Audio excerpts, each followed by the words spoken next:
Comment reprendre de bonnes habitudes? Cette vidéo, elle est pour toi si ça fait plusieurs fois que tu essaies de te remettre au sport, que tu essaies de démarrer la méditation, que tu essaies de lancer, de reprendre la lecture. Peu importe en fait cette habitude que tu essaies d'instaurer dans ta vie en fait et que tu as du mal à tenir.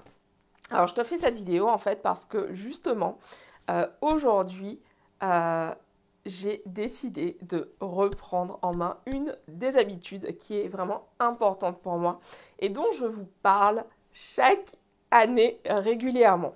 Vous le savez, en fait, pour ceux d'entre vous, surtout pour ceux d'entre vous qui me suivent depuis un moment, en fait, un de mes objectifs dans la vie, c'est de devenir sportif. Alors, pour ceux d'entre vous qui me connaissent depuis très très longtemps, vous allez vous dire, Clélia, sportive, oui, tout à fait. Et donc, en fait, en 2020 et en 2021, j'ai fait donc à plusieurs reprises, en fait un challenge qui s'appelle le 75 Hard. Donc, c'est un challenge en gros de 75 jours de sport. Donc, tous les jours, 1h30 de sport, dont 45 minutes en extérieur, qu'il pleuve, qu'il neige, qu'il vente. Et donc, en fait, j'ai eu l'occasion de faire ça à 3 reprises, en fait, depuis que j'ai découvert ce challenge en 2020. Et donc, euh, une de ces habitudes que je veux vraiment développer, c'est en fait de devenir une sportive. Et donc en 2021, j'ai fait également le 75 Hard. Pour ceux d'entre vous qui suivent un petit peu, je faisais également de la boxe jusqu'au milieu de l'année dernière. Et c'est vrai qu'une fois que j'ai arrêté le 75, en fait, j'ai pas réussi à me remettre au sport. Et donc là, ça fait un moment en réalité que ça me trotte dans la tête et je me dis putain, comment je fais pour me remettre au sport? Et en fait, je ne suis pas spécialement partisane des bonnes résolutions parce que voilà, qu'on a déjà tous fait ce truc de faire les bonnes résolutions de bonne année et passer les 2 premières semaines de janvier, il n'y a plus personne. Donc, en fait, moi, je pars pas du tout en me disant c'est ma bonne résolution cette année de faire du sport tous les jours, pas du tout. Par contre, j'ai pour objectif en fait de faire du sport beaucoup plus de fois qu'en 2021. Donc c'est ça mon objectif. Ça veut dire que pour 2022, mon objectif c'est de faire plus de 100 jours de sport. Donc, pas mal. 100 jours de sport, ça fait presque un jour sur 3 de sport. Donc, du coup, c'est ça l'objectif pour 2022, c'est de faire mieux qu'en 2021. Et d'ailleurs, une de mes cousines m'a partagé un post de Major Mouvement qui disait, en fait, c'est quelque chose d'un petit peu similaire. Il disait en fait que l'idée, c'est pas tant de prendre une bonne résolution, mais plutôt de continuer à améliorer des habitudes que l'on souhaite acquérir. Et je pense que quand on se place depuis cette place en se disant ok, je veux faire mieux que l'année précédente, en fait, ça enlève ce truc de ah mon Dieu, il faut absolument que je sois infaillible parce que nous ne le sommes pas. Surtout quand on est en train d'instaurer de nouvelles habitudes dans notre vie. L'école roulée, c'est toujours très compliqué pour moi. En fait, l'idée, c'est pour moi vraiment de faire mieux. Mieux que l'an dernier, mieux que le mois dernier, mieux que la semaine dernière. Donc, du coup, l'objectif, toujours le même, devenir une sportive et donc c'est parti pour cette année 2022.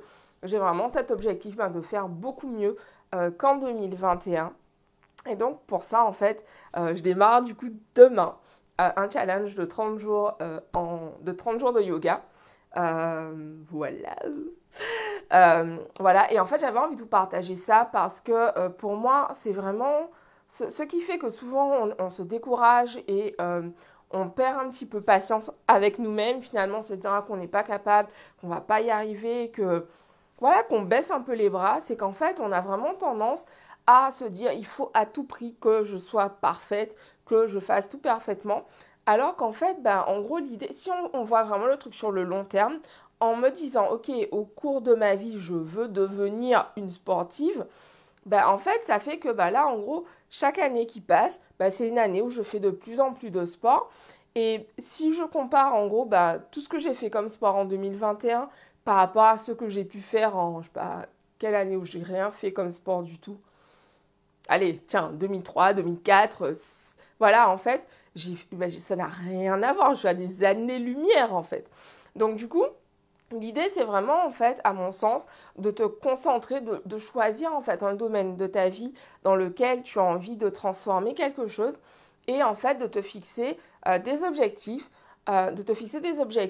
et de chaque année, de réviser, revoir, bah, ok, qu'est-ce que j'ai pu faire l'an dernier, où j'en suis par rapport à cet objectif que je me suis fixé, et puis bah, continuer à améliorer en fait.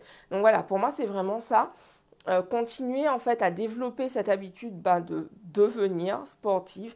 Donc vraiment, bah, continuer à bosser ça en fait, et puis et du coup, c'est vraiment quelque chose que tu peux transférer dans tous les domaines de ta vie. Donc, si par exemple tu veux changer ton alimentation, c'est la même chose en fait. L'idée, c'est pas de tendre d'être parfait, pas du tout. Mais ok, cette semaine, je me fixe, voilà, je veux manger plus de vivant. Mais du coup, ok, est-ce que par exemple cette semaine, je me fixe 5 jours où je voudrais manger vivant. Ok, j'ai réussi 3 fois cette semaine. Waouh, génial. Ok, la semaine prochaine, objectif 4 fois. Et l'idée, c'est vraiment, en fait, de te challenger et surtout de ne pas te comparer aux autres parce que il y a des gens qui vont, hop, d'un coup se remettre au sport et là, ils vont plus jamais s'arrêter. Et toi, tu te dis, ah, mais pourquoi moi, j'y arrive pas, etc. Faut pas se comparer aux autres parce qu'on n'a pas la même trajectoire. Tu vois, donc l'idée, c'est vraiment de te comparer à toi qui j'étais hier, qu'est-ce que j'étais capable de faire hier et qu'est-ce que je fais aujourd'hui. À mon sens, c'est vraiment le meilleur moyen de progresser, c'est de faire preuve de bienveillance avec soi-même. C'est quelque chose, en fait, je m'évertue vraiment à me répéter ça parce que moi aussi, bah, je vais avoir tendance à me donner des coups de fouet en me disant ah, c'est pas assez bien, c'est pas assez bien.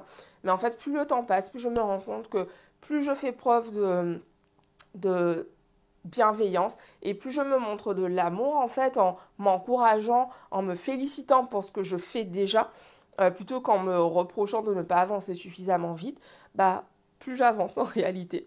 Donc du coup, une autre chose que je fais là aussi, c'est que donc ça faisait quelque temps, je me posais cette question. Comment puis-je reprendre le sport?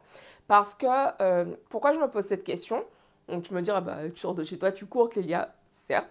Mais l'idée en fait, c'est vraiment d'habituer mon subconscient en fait a enregistré ce truc que en fait c'est pas quand est-ce qu'on va reprendre le sport, c'est comment. Donc déjà la question est déplacée. Comment? Donc ça veut dire que ok, qu'est-ce qui se passe?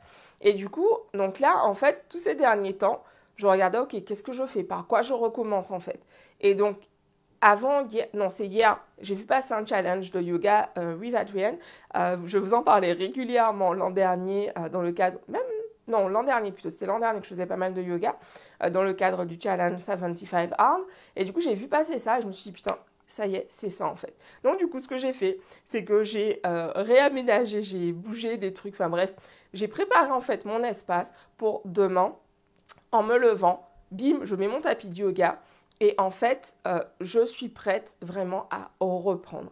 Et ça, c'est important aussi de préparer ton espace physique. Je me souviens quelques années en arrière, j'avais vu, alors je sais plus si c'était une vidéo ou est-ce que j'avais lu un truc, quelqu'un qui disait, vous souhaitez vous remettre au sport. Déjà, dans un premier temps, asseyez-vous sur ou étalez votre tapis de yoga dans votre chambre.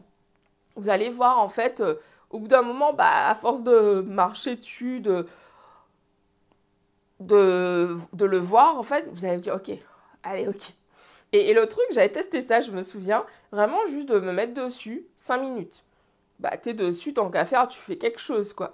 Et en fait, le plus dur, je trouve, c'est vraiment de commencer, de s'y mettre. C'est la même chose quand j'allais courir, en fait. Ce qui était difficile, c'était de sortir, mais une fois que j'étais sortie, bah, c'est bon, quoi. Il y avait vraiment ce truc, ce moment où je me disais, putain, qu'est-ce que j'étais faire là, blablabla, machin. Mais en fait, passé ces 30 premières minutes, bah, bim, je basculais dans le kiff et vraiment dans le plaisir. Et c'est la même chose pour chaque activité sportive que j'ai pu faire euh, ou chaque nouvelle habitude qui me semblait difficile au départ, en fait, il y a toujours ce moment inconfortable, ce moment où tu te dis, putain, dans quoi je me suis embarquée. Et en fait, ça bascule au bout d'un moment sur le kiff parce que tu vois des résultats, parce que tu te sens mieux, parce que ouais, parce que tu vois en fait les changements que produisent ces nouvelles habitudes dans ta vie. Et évidemment, bah, plus les changements se perpétuent, plus tu as envie de continuer sur cette voie. Donc voilà, c'est ce que j'ai envie de vous partager ce soir. Dites-moi en commentaire si quelle est l'habitude que vous souhaitez mettre en place, qu'est-ce que vous souhaitez instaurer cette année 2022. Et puis, bah, au plaisir de vous retrouver demain. Je vous embrasse, ciao.